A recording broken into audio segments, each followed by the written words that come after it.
UP की चुनावी जंग में फिर अब्बाजान लौट आए हैं। 80-20 वाले बयान से चौंकाने वाले सीएम योगी ने कल गाजियाबाद में चुनाव प्रचार किया और फिर से अब्बाजान वाला तांग चला।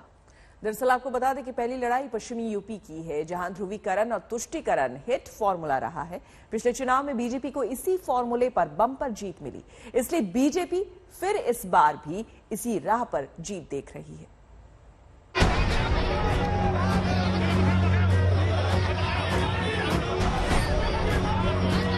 कुछ भी बोल दो, कहते हैं हम पुरानी पेंशन बहाल करेंगे। जब ये पुरानी पेंशन रोकी गई थी तब उनके अब्बाजान ही प्रदेश के मुख्यमंत्री थे।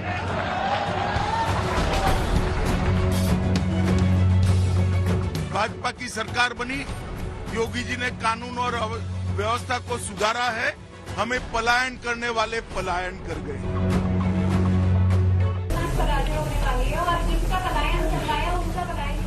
मैं आपसे कहूंगा कि मुख्यमंत्री जी को वो गाना सुनवा दीजिए। सपा की सरकार के समय तो यहाँ से पलायन होता था, आम जनता का भी, उद्योग का भी, व्यापारियों का भी। उत्तर प्रदेश की जनता बदलाव चाहती है और उत्तर प्रदेश की जनता एक झूठ बोलने वाली सरकार को हटाना चाहती है। यूपी में जंग तेज हो गई, नारे गूंजने लगे, घर घर तक नेताओं की टोली पहुंचने लगी। पहली जंग पश्चिमी यूपी में है, इसलिए सबसे ज्यादा चुनावी शोर यहीं है। सभी दलों ने जीत का परचम फहराने के लिए पूरी ताकत झोंक दी है। पश्चिमी यूपी में ध्रुवीकरण का इतिहास रहा है, फिर भला वर्तमान इससे कैसे दूर रहे। फिजा में फिर दंगा, पलायन, अब्बाजान और हिंदू मुसलमान जैसे शब्द तैरने लगे। चुनावी भाषण तो इसके बिना खत्म ही नहीं हो रहा। कल गाजियाबाद में घर घर प्रचार करने निकले सीएम योगी ने हुंकार भरी तो दंगा पलायन से लेकर अब्बाजान तक पहुंच गए। मालूम नहीं कि उनको आना नहीं है, इसलिए कुछ भी बोल दो, कुछ भी बोल दो, कहते हैं हम पुरानी पेंशन बहाल करेंगे। जब ये पुरानी पेंशन रोकी गई थी तब उनके अब्बाजान ही प्रदेश के मुख्यमंत्री थे। पेशेवर माफिया और अपराधियों को सत्ता का संरक्षण दिया और फिर जो दंगों का सिलसिला शुरू हुआ प्रदेश के अंदर, वो थमने का नाम ही नहीं ले रहा था। वो तब थमा जब ये आहट हो गई कि क्या बीजेपी आने वाली है। चुनावी तारीख आते ही 80-20 फॉर्मूला वाला बयान देकर सीएम योगी ने बता दिया था कि यूपी में प्रचार का रुख क्या होगा। इसके बाद तो विकास बनाम हिंदू मुसलमान की जंग ही छिड़ गई। ये चुनाव 80 बनाम 20 का होगा।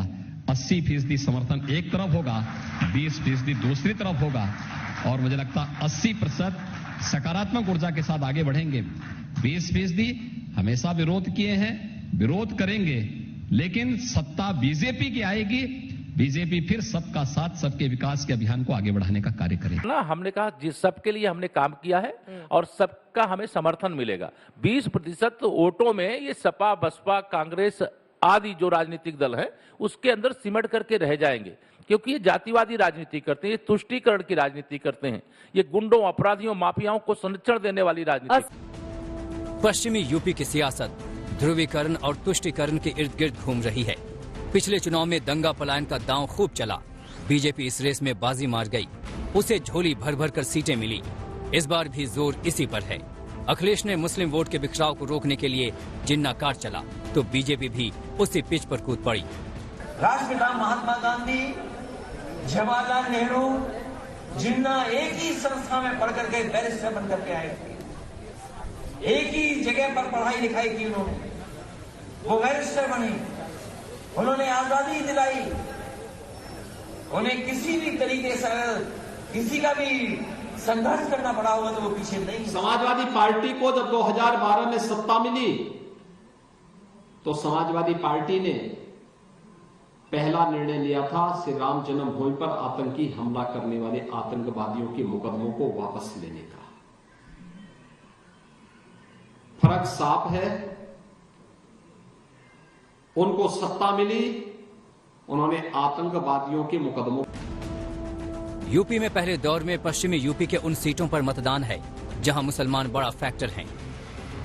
आंकड़ों पर गौर करें तो अलीगढ़ में 42.64%, मुजफ्फरनगर में 41.3%, मेरठ में 34.43%, हापुड़ में 32.12%, शामली में 28.1%, बागपत में 27.98%, गाजियाबाद में 25.35% और बुलंदशहर में 22.22% मुसलमान हैं।